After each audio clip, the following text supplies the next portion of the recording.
కాకినాడ సూర్యారావుపేట దూసలపూడివారి వీధిలో వేంచేసి ఉన్న స్వయంభూ శ్రీ భోగి గణపతి పీఠంలో శ్రీవారి 88వ జపయజ్ఞ పారణ కార్యక్రమం ఘనంగా నిర్వహించారు. పీఠం ఉపాసకులు దూసలపూడి రమణరాజు ఆధ్వర్యంలో గత 4 వారాలుగా శ్రీవారి దశావతారాలకు అభిషేకాలు, విశేష పూజలు భక్తులు ఘనంగా జరిపిస్తున్నారు.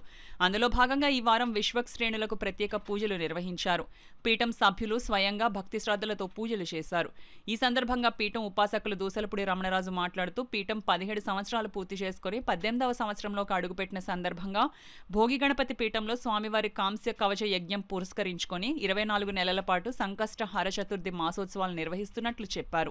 ఈ కార్యక్రమంలో పెద్ద సంఖ్యలో భక్తులు, మహిళలు పాల్గొన్నారు. 24 నెలల పాటు సంకష్టహార చతుర్థి మాసోత్సవాలు చతుర్థి ఉపవాసకులతో జరుగుతూ ఉంది. ఆ విధంగా 17 నెలలు పూర్తయింది.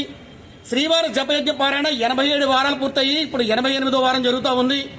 దశావతారాల యొక్క సంకీర్తనలతోటి శ్రీ వెంకటేశ్వర స్వామి వారి పూజా కార్యక్రమాలు పూర్తవుతూ ఉన్నాయి. ఇక్కడ శ్రీవారి పాదాల దగ్గర జరుగుతున్నటువంటి కార్యక్రమాల్లో శ్రీవారి సమాజం పిండి దీపాలు వెలిగించుకుని ఇక్కడ కార్యక్రమాలు నిర్వహించుకోవడం జరుగుతుంది. 108 వారాల పాటు ఈ కార్యక్రమాలు పూర్తయిన తర్వాత తిరుమల తిరుపతికి బస్సు యాత్ర, కోల సంబరము, శ్రీదేవి భూదేవి సమేత కళ్యాణము, భారీ అన్న సమారాధన కార్యక్రమాలతోటి ఈ యొక్క కార్యక్రమాలన్నీ కూడా పరిపూర్ణమవుతాయి.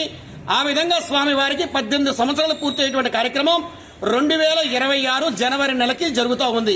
ఆ సందర్భంగా జరుగుతున్న కార్యక్రమాల్లో ప్రతి ఒక్కరూ కూడా ప్రతి శనివారం కూడా ఈ యొక్క సుప్రభాత వేళలో పాల్గొని స్వామివారి తోమాల సేవలో తరించవచ్చు. ఓం నమో భగవతే వాసుదేవాయ నమః.